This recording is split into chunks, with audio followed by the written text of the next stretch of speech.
Was this the craziest New York Fashion Week show or the most honest? The Spring-Summer 2023 collection by designer Victor Barragan, titled After Chaos Comes Light. He sent exclusively white or white-passing models down the runway through a porta-potty. Models were wearing bloated prosthetic lips, meth shirts like this one, and a lot of political innuendo. According to Barragan, his approach to this collection was from the viewpoint of a Mexican-American coming to the United States and seeing around him a country run exclusively by white people, trying to sell the idea of diversity. When I saw graphics like this, canceled twice, and white tears, as well as this belt that says homophobe, I immediately thought that this show was commenting on how in America, since the birth of this red hat, people in the US are now emboldened to voice their bigotry without fear of repercussion, and I think this collection is a great commentary on that reality. I personally love this show for the sheer bravery of it, and how he really tried to point out the absurdity of American culture in a fashion collection, when it seems like most brands just create to be as marketable as possible, without really saying anything important in their collections, all while the world burns around us. After the show, Barragan told Interview magazine that he no longer wants to be on the New York Fashion Week calendar. So he really went out with a bang for this fashion week. So tell me what you think about this collection and its commentary on American culture.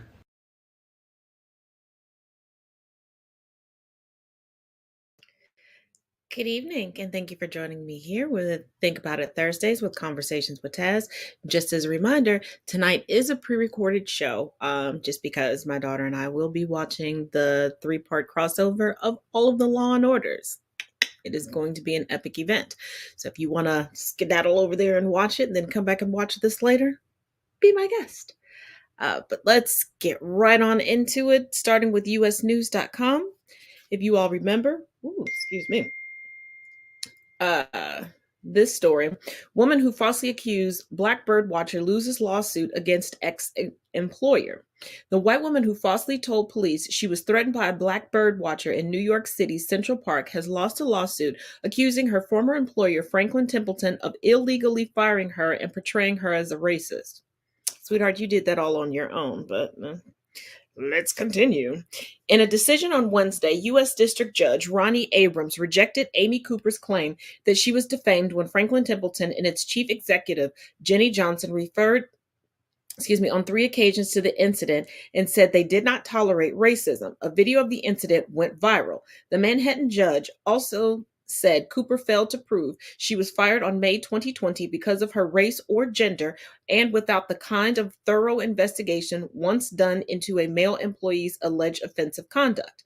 Lawyers for Cooper did not immediately respond to requests for comment. Franklin Templeton, part of San Mateo, California-based Franklin Resources Incorporated, said it responded appropriately to the incident and was pleased with the dismissal. Cooper joined Franklin Templeton in 2015 and was working as an insurance portfolio manager when the May 25th, 2020 video showed her appearing agitated after confronting the bird watcher Christian Cooper, who is not related. Amy Cooper was shown calling the police saying, "There's an African-American man threatening my life," after Christian Cooper asked her to leash her dog to comply with park rules. The video was taken the same day as a Minneapolis policeman killed George Floyd, sparking nationwide protest about racial injustice. Franklin Templeton fired Amy Cooper the next day, and she was branded on social media as Central Park Karen, incorporating a pejorative for an entitled white woman. Cooper argued that the defendant's statements implied that Franklin Templeton had uncovered details about her alleged racism not evident from the video, but the judge disagreed. How could you take anything away from that video but she was racist? The contents of the viral video, as well as the dialogue surrounding it, both in the media and on social media, were already matters of public knowledge, making the defendant's statements inactionable as pure opinion, Abrams wrote. Manhattan prosecutors charged Cooper in July of 2020 with filing a false police report, a misdemeanor. They dropped the charge 7 months later after Cooper completed therapy that included instruction on not using racial bias. And she still had all of the Anglo audacity to sue her former employee because they labeled her as racist after she exhibited purely racist behavior. Like, there was no room for interpretation if you recall the video and the instance behind it. She literally literally in 4K, attempted to weaponize the police department against a black man because she did not want to comply with park rules regarding having her dog leashed.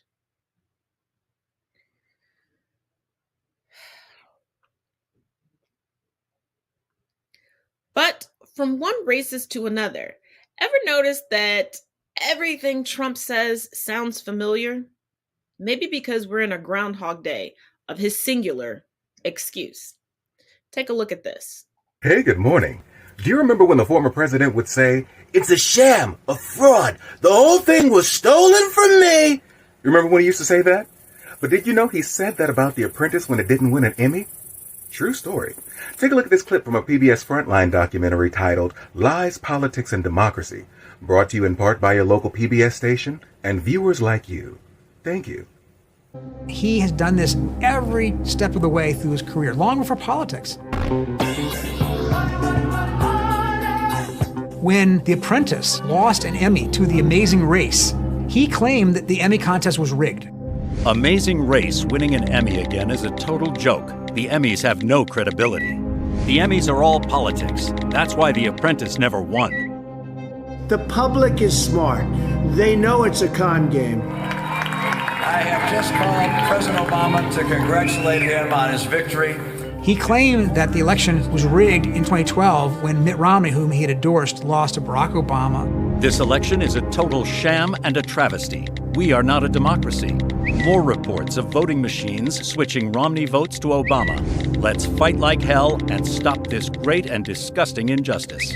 We can't let this happen. We should march on Washington. Every step along the way, anything he has ever lost is because somebody else has cheated and stolen it from him. I see a pattern. He even said the same thing about Ted Cruz when he beat him in Iowa. Take a look. Ted Cruz took on Donald Trump toe-to-toe and prevailed. Clearly, a majority of Iowans didn't want to make a deal with Donald Trump. It's going to be very interesting to see how Donald Trump will react to the fact that he's now been beaten. The big question now, how is Donald Trump going to handle a loss? Trump's response, a sign of what was to come. Ted Cruz didn't win Iowa. He stole it. You have tweeted that Senator Ted Cruz stole the Iowa election. Everything about it was disgraceful. It was a fraud as far as I was concerned. The state of Iowa should disqualify Ted Cruz from the most recent election on the basis that he cheated, a total fraud. Knowing what we know now, I think you would go back to February 1st of 2016 as the beginning. It's a total voter fraud, you think of it. And actually, I came in probably first, if you think about it. That episode was a bright red blinking light foreshadowing everything that was to come, and just what a danger to democracy that this man posed. This is an embarrassment to our country. We were getting ready to win this election. Frankly, we did win this election. We did win this election.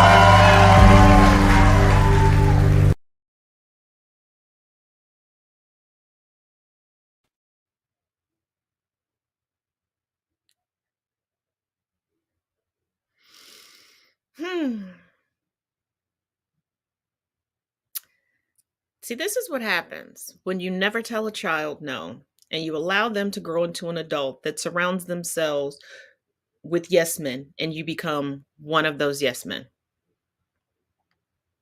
Because isn't it ironic that the ultimate fraud, the ultimate grifter, keeps calling everything he can't win fraud? And you know what happens when people idolize someone like that? Not sure? Take a look at these two videos. Talk about it on the other end.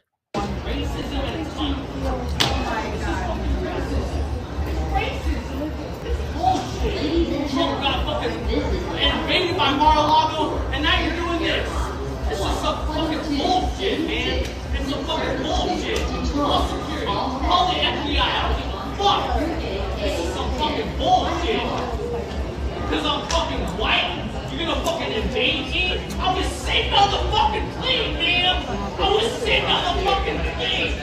I was sitting there. My seatbelt was fucking buckled. This is racism. This is back to 1955. I fucking stood up to every motherfucking black person. I don't give a fuck. I don't give a fuck what color you are. My best friends are fucking African American. This is bullshit. This is bullshit, man. I fucking drank out of the fucking African American drink account. This is fucking bullshit. My best friend, his name is Frank. My best friend is an African American. He was born in Africa. This is bullshit. This is fucking bullshit. I was born in fucking Stockton, California. The most fucking African American Mexican fucking city there is. It's fucking bullshit, man. It's bullshit. It's bullshit.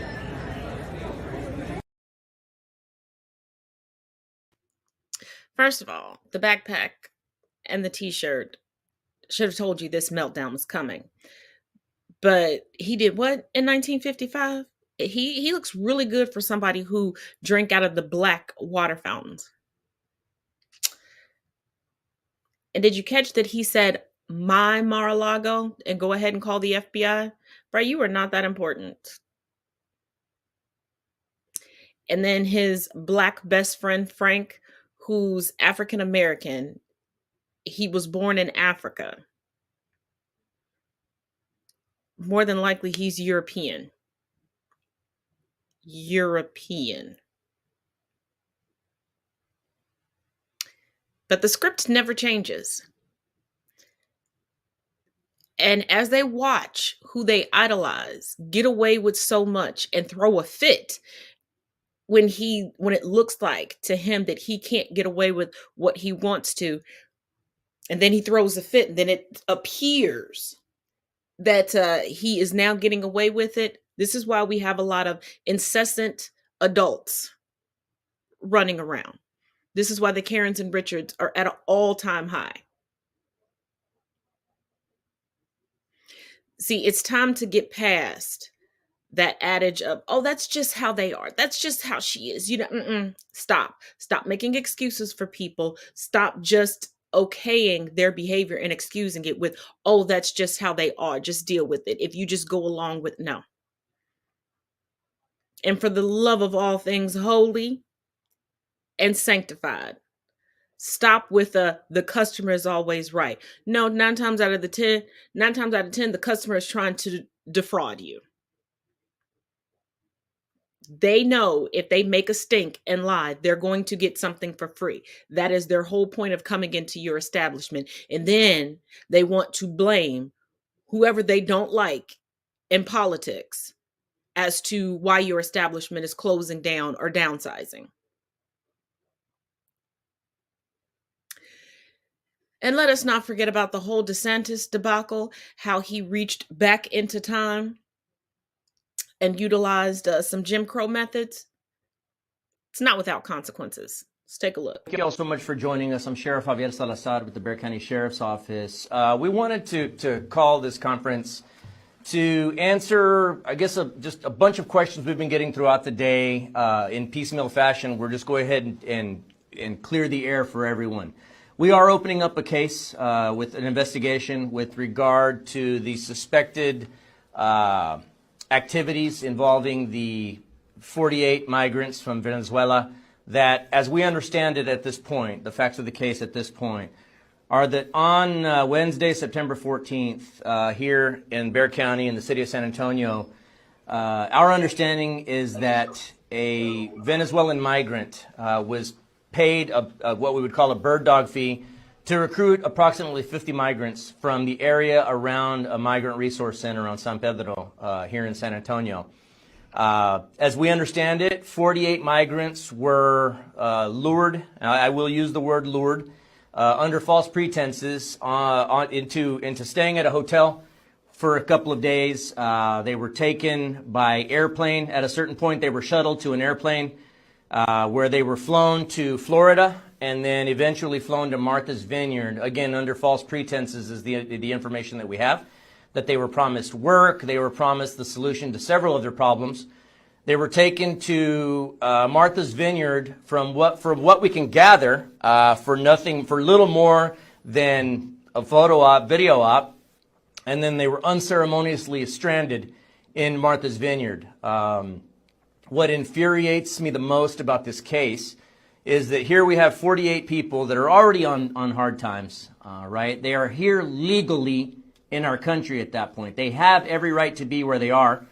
And I believe that they were preyed upon. Somebody came from out of state, preyed upon these people, lured them with promises of a better life, which is what they were absolutely looking for, with the knowledge that they were going to cling to whatever hope they could be offered for a better life, to just be exploited and hoodwinked into making this trip to Florida and then onward to Martha's Vineyard for what I believe to be nothing more than political posturing to make a point. Well, look, we all know that during a political campaign, things can get nasty, things can get out of hand, but when you're playing with human lives of people that are already in a desperate situation, people that again, had every right to be where they were, but were lured under false pretenses, that does tend to bother me quite a bit. And so we are absolutely opening up an investigation into this.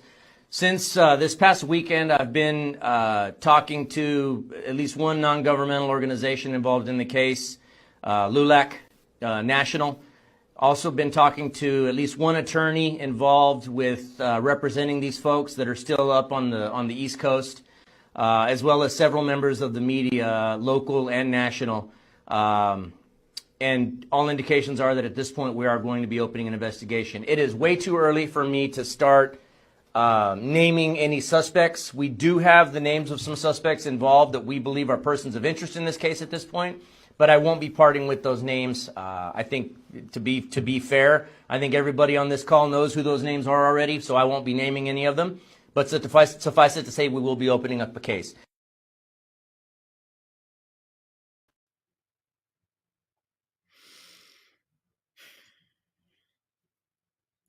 If you are unfamiliar with the reversed freedom rides, take a look at the blog that is tagged in the description of this video and do some further research. There are some links within that blog. As always, when I'm bringing up historical context, I do my best to at least find you at least one or two links to go along with it. You also may want to take a look at the lineage of Mr. Ron DeSantis, who was not named in this video, but we know who did what they did. Now from there, let's go to another true GOP individual. The uneducated, the talking point, conspiracy theory memorizing,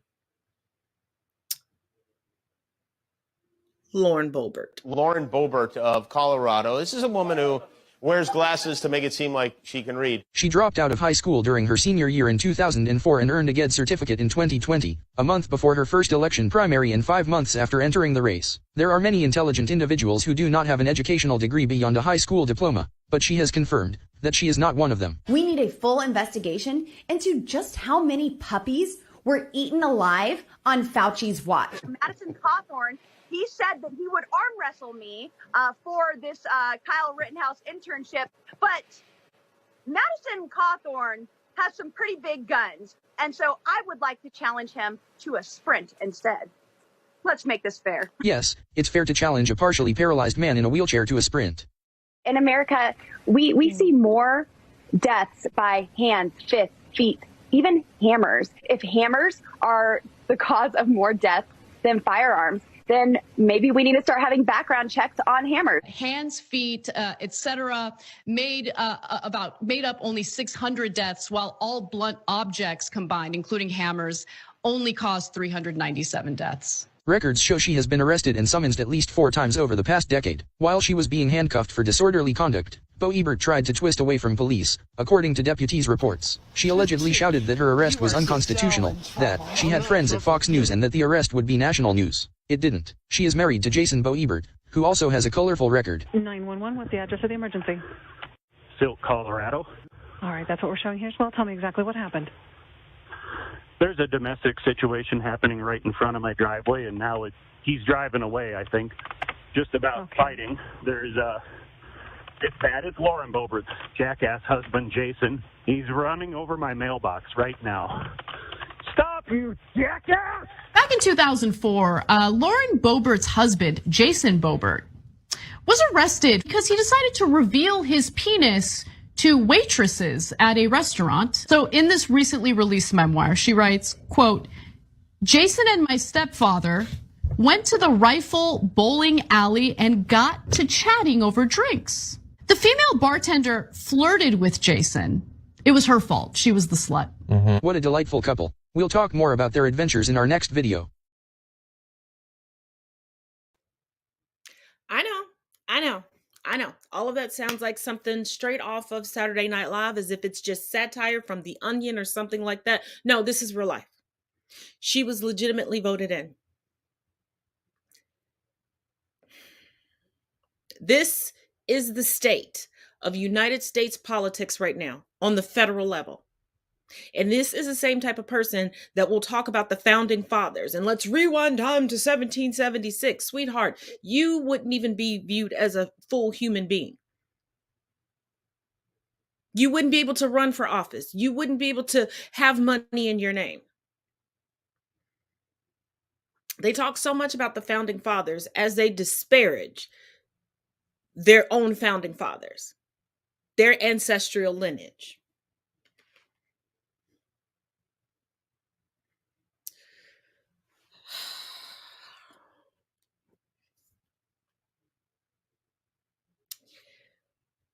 But if you think that's bad, oh no. Oh no. This is the same brand of politicians that would steal money from children. Think I'm joking? Take a look. $250 million in government money has been taken, 47 people charged. I've read the government's explanation and I'm here to talk about it for you. In a scheme that the United States Attorney for the District of Minnesota, Andrew Luger, has called a brazen scheme of staggering proportions, the Department of Justice has brought suit against 47 individuals for the role that they played in exploiting a child nutrition program during COVID-19. They asked, how do you exploit $250 million? Well, allegedly, it worked like this. Federal child nutrition program was administered by the United States Department of Agriculture and was designed to ensure that children during the COVID-19 pandemic were receiving adequate nutrition. Of course, this required partnerships throughout the state. In other words, individual local level places where this aid would be actually provided to end users. This included, among others, partnerships with actual for-profit businesses. Now, a program called Feeding Our Future was responsible for organizing all of those for-profit businesses that would administer this nutritional aid. And the executive director of that company has now been indicted, along with 46 other persons, for using false documentation to create shell entities. In other words, applications for restaurants that weren't really distributing aid to children in order to obtain greater amounts of federal monies, then turning around and using those monies to enrich themselves. So far, the Department of Justice has tracked the purchase of luxury cars, foreign real estate, houses, jewelry, and international travel. There are various charges in this case: conspiracy, wire fraud, money laundering, and bribery among the main ones. I'll stay on top of any of these developments as they come down, so for more news and legal related analysis, be sure to like and follow.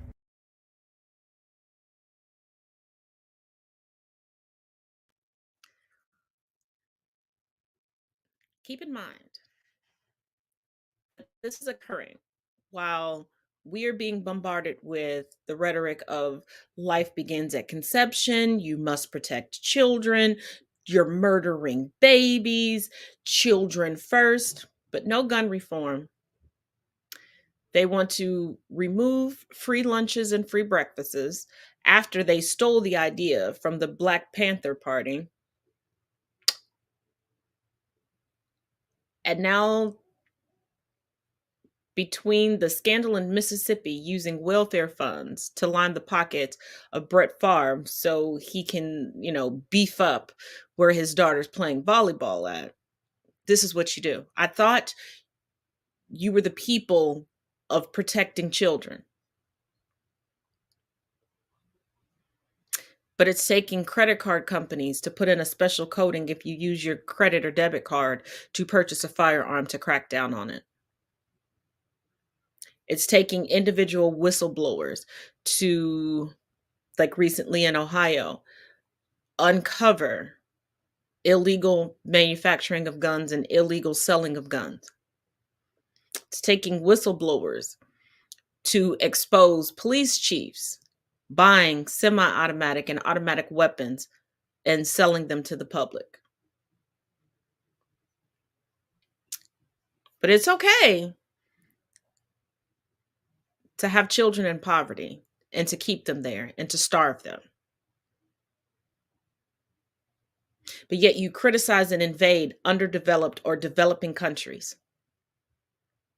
And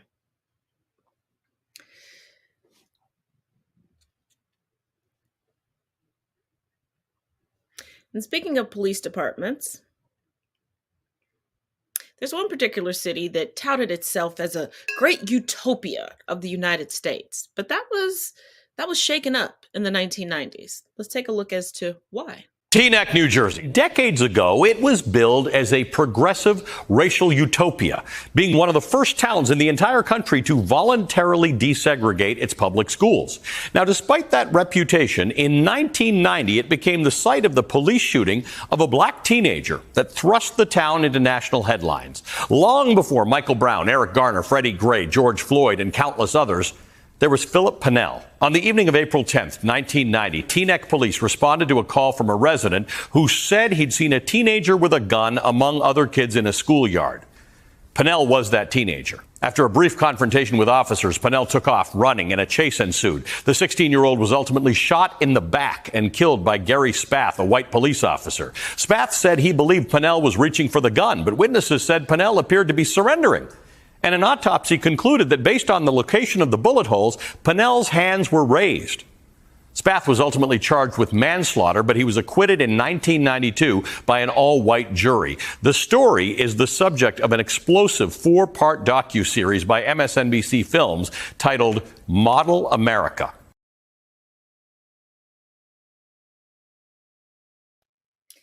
Tale as old as time. We'll voluntarily desegregate our schools, but not our judicial system. We'll make it okay to hit the imaginary target on the back of a black or brown individual. And what do you think has changed? I'll tell you, absolutely nothing. Take a look at this. This clip is going to go viral soon, so I'm going to play it at 2 different speeds for you.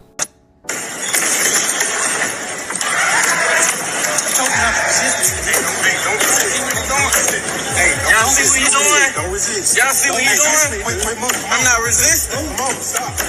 I'm not resisting. The kid's name is Darius, and this happened in a high school in Tennessee, and according to the comment section, the only reason why the resource officer harassed Darius was because he didn't want to play dodgeball. Now I know there's gonna be some bootlickers in the comment section like, oh, there's 2 sides to every story, and like, we don't know what happened before the video. I don't care about any of that. I'm gonna play this video in slow motion, and I want you to remember where Darius is right now in this image where the video starts. Darius is standing up from the top floor of the bleachers, and for the sheer act of not perfect compliance, this police officer grabs him by the hair and is willing to slam him from the top of the bleachers and throw him all the way to the bottom. And the only reason why Darius didn't get seriously injured is because he was athletic enough to catch himself on the next step down. Like, holy crap, guys, it's just high school. Like, look at where Darius's left foot is. Imagine if he didn't catch that step, he would have gotten seriously injured over what? Because he didn't want to play dodgeball? And let me get ahead of all the he shouldn't have been resisting comments right now. We know he didn't resist the entire interaction because even after the cop tried to slam Darius and he landed safely on his left leg, he still has his hands on his hair, and Darius still has his hands to himself. Like, he doesn't put his hands on the cops once, even when he's dragging his hair.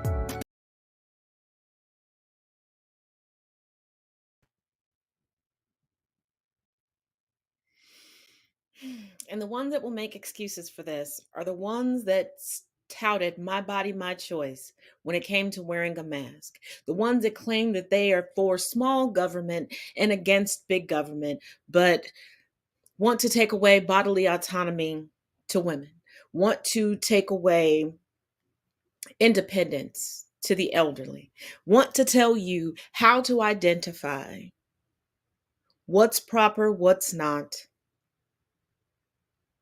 and force it upon you through legislation. So, not wanting to participate in an activity that has nothing to do with your grade now means you can just be brutalized by the police.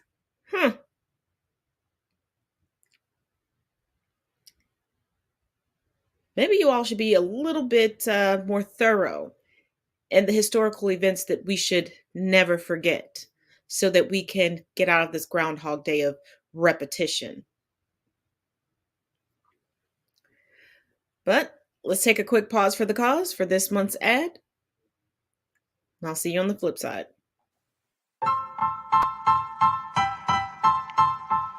Style. Style is the answer to everything. A fresh way to approach a dull or dangerous thing. To do a dangerous thing with style is what I call art.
Here are the countries that broke free from British rule during the Queen's reign: Ghana, Malaysia, Cyprus, Nigeria, Sierra Leone, Kuwait, Zanzibar and Tanganyika, Trinidad and Tobago, Uganda, Jamaica, Kenya, Malawi, Malta, Zambia, Maldives, Gambia, Guyana, Botswana, Lesotho, Barbados, South Yemen, Mauritius, Eswatini, Tonga, Fiji, Bahrain, Qatar, United Arab Emirates, Bahamas, Grenada, Seychelles, Solomon Islands, Tuvalu,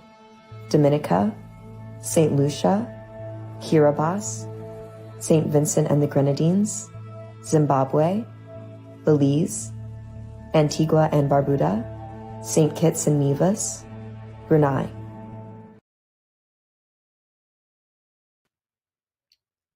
Oh, you all didn't think that I was done with the royal history from England, did you? And if you would like, after I finish up the Monday series on the Espionage Act of 1917, we can delve into Queen Elizabeth if you like, because I know people still have some questions, but there's a little bit more royal history that I want to share with you all so we can stop this debate on why certain people really just don't give a shit that the Queen died. And she knew that nobody would give a shit that she died, hence the fact that she wrote explicitly how long she was supposed to be celebrated and didn't give people a choice because she shut everything down, even things that people needed medically or just to survive, like food banks. So here's 2 videos. I'll see you on the flip side. I've been doing a lot of thinking about the royal family recently. Honestly, we shouldn't be so shocked that this old geezer did our girl like that, because it literally runs in the family. Let me explain. So this baked potato is Henry VIII. Man's had 6 wives, 2 of which he beheaded.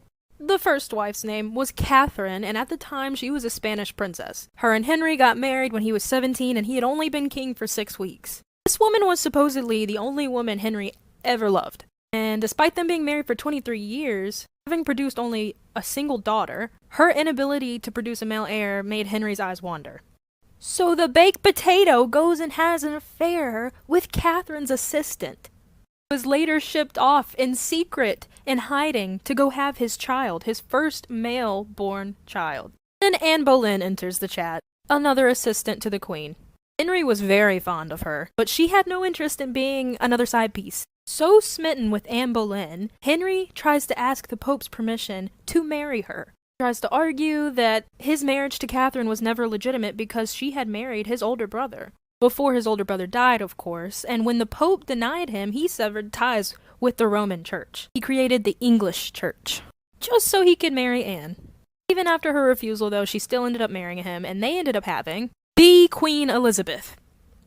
Anne ended up having the same troubles as Catherine. He couldn't produce a male heir. And because his firstborn son was born out of wedlock and was an illegitimate child, he couldn't rightly take the throne. Henry grew so frustrated with Anne. This man didn't just divorce her. No. My dude accused her of adultery and had her executed. Sound familiar? Not even days after, he married Jane, who was once assistant to Anne and Catherine. Had been loosely related to Anne in some way, and she will later go on to die during childbirth, finally getting his legitimate male heir. If you haven't seen The Other Boleyn Girl, you really need to watch it. It has Scarlett Johansson and Natalie Portman and is so good. People whining about the Queen being a colonizer are full of shit. Name one country hurt by the Queen. If you insist. United States, Canada, Mexico, Panama, Haiti, Jamaica, Peru, Republic Dominican, Cuba, Caribbean, Greenland, El Salvador, too, Puerto Rico, Colombia, Venezuela, Honduras, Guyana, and still Guatemala, Bolivia, then Argentina, then Ecuador, Chile, Brazil, Costa Rica, Belize, Nicaragua, Bermuda, Bahamas, Tobago, San Juan, Paraguay, Uruguay, Suriname, and French Guiana, Barbados, and Guam.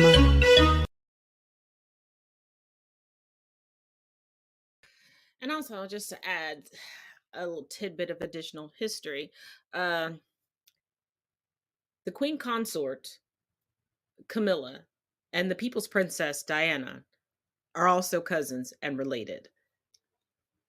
And they're both related to Charles. Princess Anne dated Camilla's ex before she did. Camilla basically wooed him away from Princess Anne and then turned back around to get it on with old King Chuck. Now, before we get into some social commentary that has been floating about the internet, I wanted to dispel some disinformation that's going on regarding the state of Illinois. And I also want to say, please pay attention to videos that you see. I don't care where you find them on social media, because regarding what I'm about to talk to you about, there's one particular video where it says, it's labeled Illinois' mayor, and the guy is in a police t-shirt looking like a police chief or a sheriff, and nothing is correct. Nothing, there's so much disinformation or just bits and pieces of information swarmed in. So coming from the Associated Press, this is a fact-checking article. Illinois law doesn't make murder, other crimes, non-detainable offenses. Claim suspects facing serious charges, including second-degree murder, kidnapping, robbery, burglary, and arson, will no longer be held in custody until trial under a new first-in-the-nation Illinois law abolishing cash bail statewide.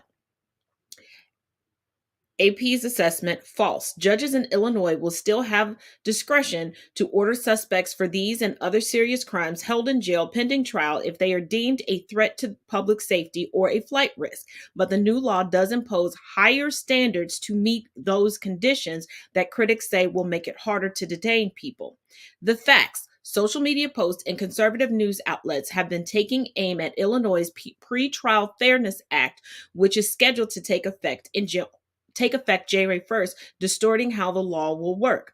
The posts list a range of violent crimes that they say will be considered non-detainable, including second-degree murder, kidnapping, robbery, burglary, arson, and threatening a public official. The posts also include dire warnings that Chicago and other Illinois communities will soon devolve into real-life versions of The Purge, a horror movie where all crime, including murder, is allowed on one night a year. On January 1st, 2023, Illinois will take its place in history when they become the first state to test the purge out in real life, an Instagram user wrote on Monday. The ironically named Safety Act will charge and release criminals without cash bail for 12 now non-detainable offenses. Those offenses include second-degree murder, aggravated battery, arson, drug-induced homicide, kidnapping, burglary, robbery, and intimidation, aggravated DUI, aggravated fleeing and eluding drug offenses, and threatening public officials. How do you feel about this? The post, which includes an image of the menacing mass marauders from the 2013 movie, received more than 80,000 likes as of Thursday. Illinois' new law ends cash bail or payments imposed by a judge as a condition of the person's release pending trial. It's among the most contentious parts of the Safety Act, a wide-ranging criminal justice bill Illinois lawmakers passed in 2021 in response to the nationwide reckoning on racism and police brutality following the deaths of George Floyd, Breonna Taylor, and other people of color.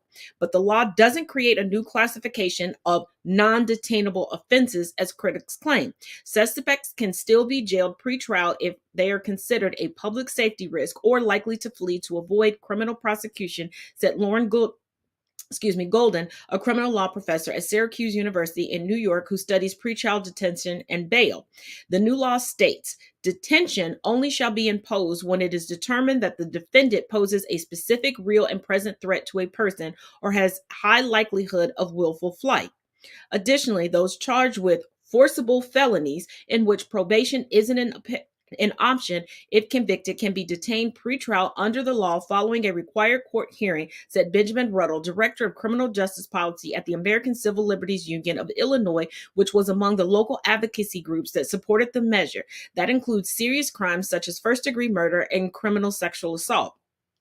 Those arrested for forcible felonies such as second-degree murder, robbery, burglary, arson, kidnapping, and aggravated battery, the crimes often cited by opponents of the bill on social media, are not required to have a detention hearing since they are offenses subject to probation. The subjects could, however, still be held in custody until a trial if the judge determines they are a threat or flight risk. Contrary to the false arguments advanced by opponents, the new pretrial system will not simply release every person arrested for a crime. Jordan Abudeye, a spokesperson for Democratic Governor J.B. Pritzker, said in an email, it is a welcome reform to the current practice of releasing people who can pay the bond with minimum regard for the threat they may pose to survivors. Still, the new law does impose higher standards for determining who is considered a public threat or flight risk, and critics are concerned it will make it nearly impossible to detain a subject ahead of trial. Prosecutors, for example, will now have to show a defendant poses a threat to a specific, identifiable person or persons rather than a more general threat to the community or class of persons, or they'd have to show that the person has a high likelihood of willful flight. Here's the thing. Let me break this down. Basically, you cannot look at someone, determine that they are BIPOC, and say, hey, we're going to hold them and we're going to give them an astronomical bail, or look at someone and they have all the Anglo audacity and give them a lowball bail and then they're out being a menace to society. These new requirements basically even the playing field, because think about it. You are a detriment to society and to other persons if you are accused of murder. If you forcibly broke into someone's business and or home, you are considered this. If you have a passport, if you have a large amount of funds in the bank, you are considered a flight risk. If you have, as we have seen, especially with January 6th participants, where you're boasting about the crimes on social media, as we've seen in the most recent months, if you commit the crime, live streaming it to any social media platform or platforms. So let's stop with the fake news. Let's stop with, oh, just because I see it on the internet, it must be real. I do not care where you see the information. This is why I constantly tell you all, research this, research that, fact check this. It took me less than 4 seconds to find that article, and there are plenty other explaining it. Now let's get into some social commentary real quick. There's two videos I want you all to take a look at, and then we're going to come back and talk about it, because this being comfortable with toxicity in a relationship and using it as a badge of honor is far from cute, and we all know it's not healthy. Let's get away from that. Let's take a look. What is the pettiest thing you've done after the end of a relationship? So I was dating this guy who broke up with me after like 2 months, and he was obsessed with taking baths in his jetted tub. So when I gave him a box of his stuff back, I also threw in a bath bomb that was full of glitter, and I took the label off so he couldn't read it. And he wasn't really happy, and he was texting me how upset he was to go to work covered in glitter, and I just responded to all of his text messages with pictures of Edward from Twilight. And then I covered his entire gravel driveway in a big thing of glitter, so that every time he walks in his house, he tracked glitter in. And then I also put his phone number into the eHealth website for health insurance quotes, and he probably got 200 phone calls. And I also decorated his house with happy birthday banners because he forgot to call me on my birthday. And now we're married and having a baby.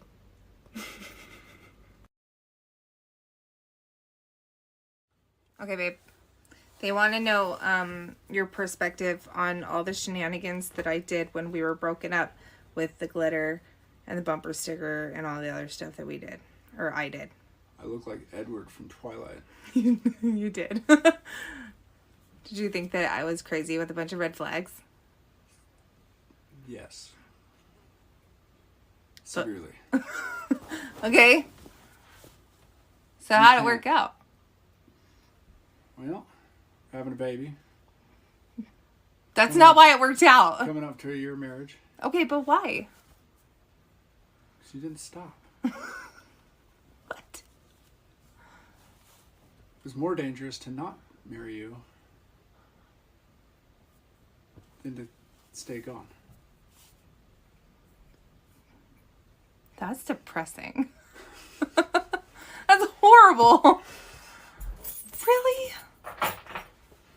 Ugh. Put me on the spot. I did put you on the spot. You're still on the spot. It worked out though, right? It sure did. Worked out. I haven't been covered in glitter in years. Yeah, but it's coming. I haven't put glitter on the visor of the truck in a long time either. You also got a new truck.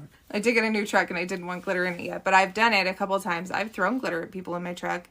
I don't have a problem with glitter. I like glitter. I like being covered in glitter. It makes me happy. I should have been a stripper. In fact, this is my nice purse.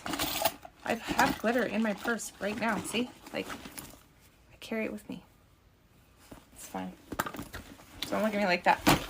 Anyways, this is my husband. He's real.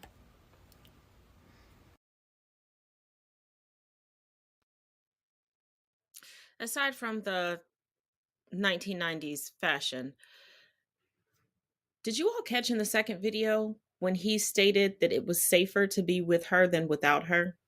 And she kind of looked off. And she kept looking off, like the realization hit her that there's no love there, that he just realizes his life is going to be hell if he tries to move on from her. And he's an officer. And I'm sure there's some embarrassment because this is what prevents men from reporting toxicity from women and abuse. He doesn't want the jokes from his comrades in arms. They're married because he doesn't have a choice. They were only together for 2 months. And he realized, okay, like many of us do, they're just not the one for me. Okay. She didn't say he strung him along. She didn't say he was cheating. She didn't say that he was abusive in any way. He just dated her for 2 months and she even got mad that he didn't wish her a happy birthday. But she didn't say that her birthday was in that 2 months. And I don't know about you, but within 2 months. Yeah, like, we don't even for real have an established relationship. But it's not funny. It is not a trend. It is not cute to show that you don't love yourself enough to believe that somebody else can truly love you, that you have to force your Hallmark fairy tale onto someone.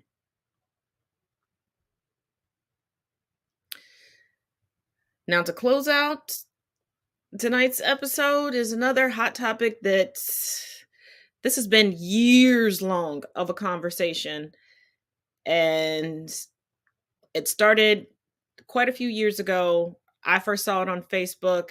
So when COVID-19 came about, I really wasn't shocked.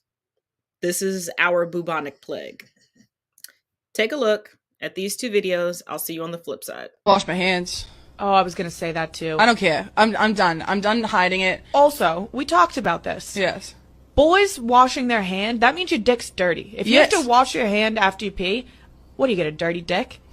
And why do girls have to wash it? We don't touch nothing. We don't even touch nothing. I get when you take a shit, wash your hands. I will wash my hands when I take a shit always. Yes, but why do I have to wash my hands? For what? I'm not sticking my hand up my vagina. And you know what's crazy? And I think a lot of people do this. Like, if I'm in a public restroom and there's people in the stalls, I will, even after I pee, go to the sink, wash the water, like pretend. Run the water, pretend I'm washing my hands, get some out paper of there. towels, get out. Or I'll run. I'll run out of the bathroom before the other person comes out. I don't say we avoid bathing, but we bathe very rarely. Oh my God, I'm so happy that you're talking about this. Yeah. She Okay. didn't have a bath for like 5 months of her life. Yeah, like we didn't bathe her for the first whole part of her childhood. And like now we basically bathe her if she asks for it because it's fun or she's exceptionally dirty. We really wanted to keep her skin microbiome as healthy and intact. Even if it's just rinsing with water, our water has chlorine in it and all kinds of other preservatives and different chemicals that I just didn't want to expose her to. This show and being married to my wife.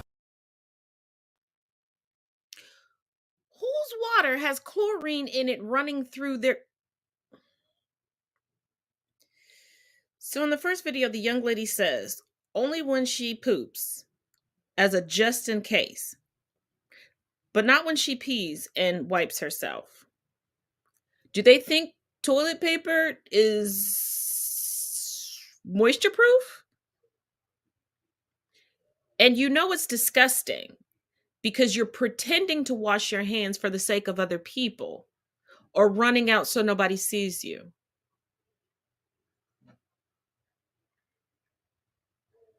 Yet I bet every time they get sick, they blame it on food poisoning or a restaurant and leave a horrible review.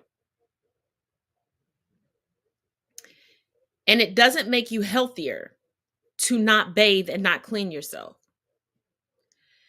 And it's funny, I tried to find it again, but there was a Reddit of an individual who was raised like that, to not bathe a lot. And then they realized, like, is this why growing up people didn't want to be around me? How much did I smell growing up? How bad did my skin look growing up? Because I think far too often people get too accustomed to feeling dirty, like literally feeling the dirt on their skin and looking dirty, that they think that that's healthy, that's normal.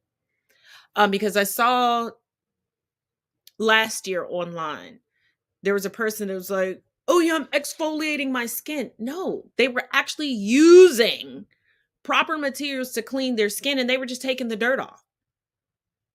And they're like, oh, I guess this is what bleaching is. No, sweetheart, you don't contain melanin. You're just covered in dirt.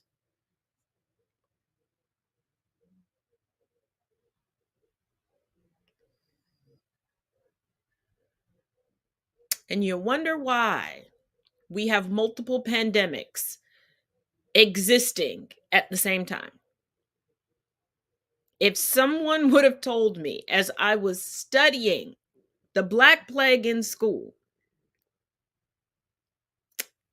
that in my lifetime I would go through multiple pandemics at a time, I would have said they were lying. I would have argued them into the ground.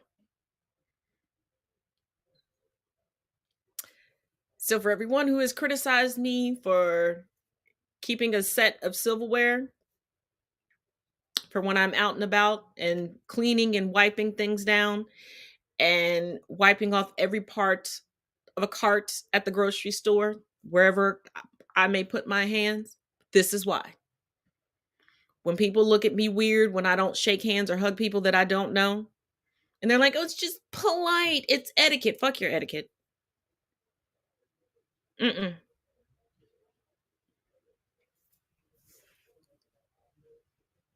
Mm-mm. This is why our new norm is COVID-19, now monkeypox. And we have so many COVID-19 variants that it might as well be a Diddy compilation from the late 90s, early 2000s.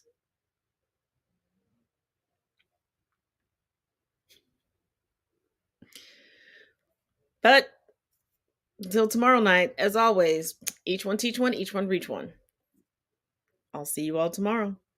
Her is set to star as Belle in ABC's Beauty and the Beast special. The Grammy and Oscar winner will play the iconic Disney character in the special, which celebrates the 30th anniversary of the 1991 animated film's historic Oscar nomination for Best Picture. Her said in a statement, "I can't believe I get to be a part of the Beauty and the Beast legacy. The world will see a Black and Filipino Belle." She continued, "I have always wanted to be a Disney princess, and I get to work with two wonderful directors, Hamish Hamilton and my favorite, John M. Chu. It is very surreal and I couldn't be more grateful." Said. With her obvious extraordinary talent and stage presence, Her is the perfect embodiment of our Belle, and we are thrilled for audiences to see her in this celebration of creativity.